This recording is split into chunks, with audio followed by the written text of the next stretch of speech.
Bismillahirrahmanirrahim. Assalamualaikum warahmatullahi wabarakatuh. Innal hamdalillah nahmaduhu wa nasta'inuhu wa nastaghfiruh wa na'udzu billahi min syururi anfusina wa sayyiati a'malina. May yahdihillahu fala mudhillalah wa may yudlil fala hadiyalah. Asyhadu an la ilaha illallah wa asyhadu anna Muhammadan abduhu wa rasuluh. Allahumma salli wa sallim ala sayyidina Muhammadin wa ala alihi wa ashabihi wa man tabi'ahum bi ihsanin ila yaumiddin. Syukur alhamdulillah kita bisa berjumpa lagi di channel ini. Sholawat dan salam selalu dan tetap tercurahkan kepada junjungan kita Nabi besar Muhammad sallallahu alaihi wasallam. Allahumma salli ala sayyidina Muhammad wa ala ali sayyidina Muhammad. Harapan dan doa saya semoga saudaraku semuanya yang menonton video ini selalu diberikan kesehatan, dilapangkan rezekinya, diampuni dosa-dosanya, dan dipanjangkan umurnya. Amin ya rabbal alamin.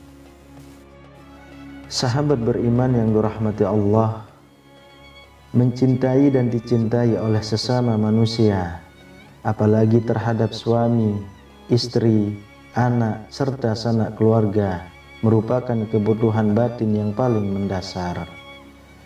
Terlebih lagi, jika kita mampu mencintai serta dicintai oleh pencipta semua makhluk di muka bumi, Allah Subhanahu wa Ta'ala. Tak dapat dipungkiri, segala kebaikan yang Allah kehendaki pastilah memiliki tanda-tanda yang unik, baik tersirat maupun tersurat. Begitupun tanda bahwa Allah cinta dan sayang terhadap hamba-hambanya di dunia.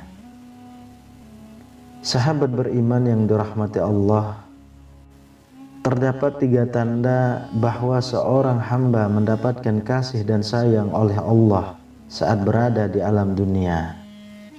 Tanda-tanda tersebut yang pertama adalah Allah Subhanahu wa Ta'ala membalaskan keburukan hamba tersebut secara langsung di dunia, agar nanti ia terlepas dari balasan Allah di akhirat.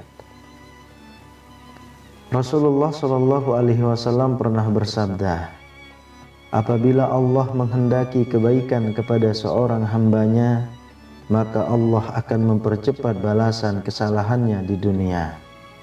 Dan sebaliknya, apabila Allah menghendaki keburukan kepada hambanya, maka Allah tidak membalas perbuatan dosanya di dunia hingga kelak dia membalasnya nanti di hari kiamat. Hadis riwayat Tabrani. Itulah tanda pertama yang mana Allah berikan kepada hamba kecintaannya. Dia mempercepat balasan keburukan hambanya tersebut agar manusia tersebut segera bertaubat dan memperbaiki kesalahan yang ia telah perbuat. Namun sebaliknya, bagi orang yang dibenci oleh Allah, ia akan dibiarkan saja bergelimang dalam lumpur dosa dan terus-menerus bermaksiat hingga lupa dan lalai selama berada di dunia. Oleh sebab itu, sudah sepatutnya seorang mukmin selalu menerima segala bentuk kesusahan yang ia terima di dunia dengan ikhlas dan ridho. Mungkin saja itu merupakan hukuman dari Allah akibat kesalahan kita, sekaligus sebagai bahwa Dia mencintai hambanya agar kita segera insaf dan bertaubat. Karena sesungguhnya balasan Allah di dunia sangat tidak sebanding dengan balasan Allah di akhirat. Ketika di akhirat seorang hamba sudah tak memiliki kesempatan lagi untuk bertaubat, serta balasannya pun jauh lebih dahsyat. Ingatlah bahwa Allah Subhanahu wa Ta'ala berfirman dalam surah Al-A'raf ayat 168, dan kami coba mereka dengan nikmat yang baik dan bencana yang buruk, agar mereka kembali kepada kebenaran. Berkaca dari firman-Nya tersebut, sudah jelas bahwa cobaan dan ujian merupakan sunnatullah yang di dalam pasti mengandung rahmat dan hikmat bagi hambanya. Allah memiliki banyak cara yang berbeda-beda untuk mengembalikan hambanya kembali menuju jalan lurusnya. Yang kedua adalah Allah Subhanahu wa Ta'ala bukakan hatinya dan mengisinya dengan keyakinan yang kuat dan kukuh.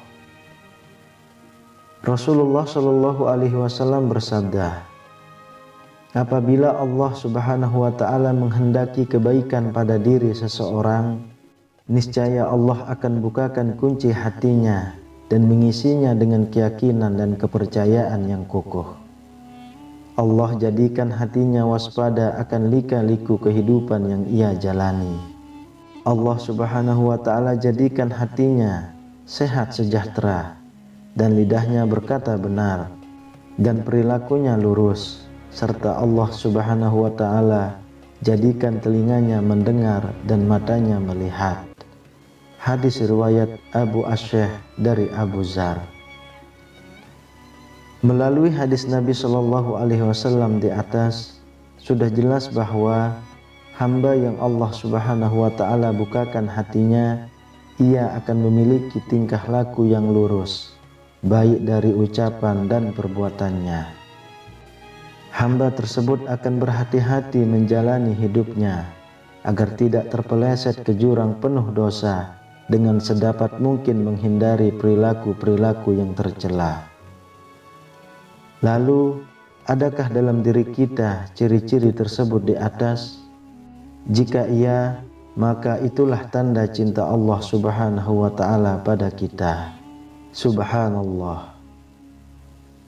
Kemudian yang ketiga, Allah Subhanahu wa Ta'ala berikan pemahaman terhadap agama Islam hingga mampu menghayati dan mengamalkannya menjadi sebuah cara hidup yang sempurna. Rasulullah Shallallahu Alaihi Wasallam bersabda, barang siapa yang Allah kehendaki kebaikan atas dirinya, maka pastilah Allah anugerahkan pemahaman akan agama. Hadis riwayat Bukhari.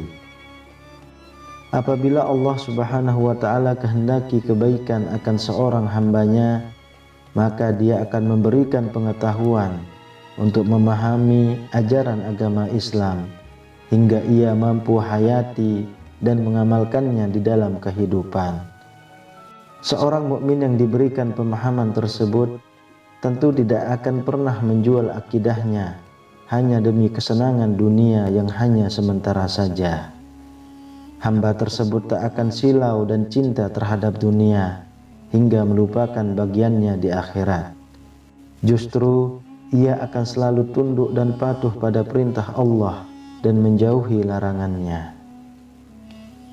Allah Subhanahu wa Ta'ala berfirman dalam surah Al-Maidah ayat 3, pada hari ini aku telah sempurnakan bagimu agamamu, dan aku telah cukupkan nikmatku padamu, dan aku telah ridhokan Islam sebagai agamamu.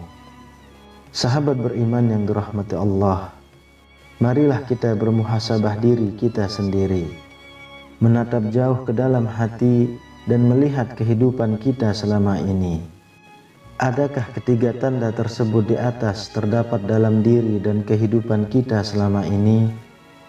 Jika iya, maka bersyukurlah atas nikmat cinta darinya tersebut dan bersabar atas ujian dan cobaan darinya untuk menyeret kita kembali pada jalan lurusnya. Dan jika tidak, maka kita mesti khawatir bahwa mungkin Allah sedang murka pada diri kita. Segeralah kita bertaubat dan berdoa memohon ampunan serta meminta petunjuk serta kasih sayangnya. Yakinlah bahwa Allah selalu menerima taubat hambanya yang mau kembali padanya. Wallahu a'lam bishawab. Demikian yang bisa saya bagikan, semoga bermanfaat untuk kita semua. Amin ya rabbal alamin. Assalamualaikum warahmatullahi wabarakatuh.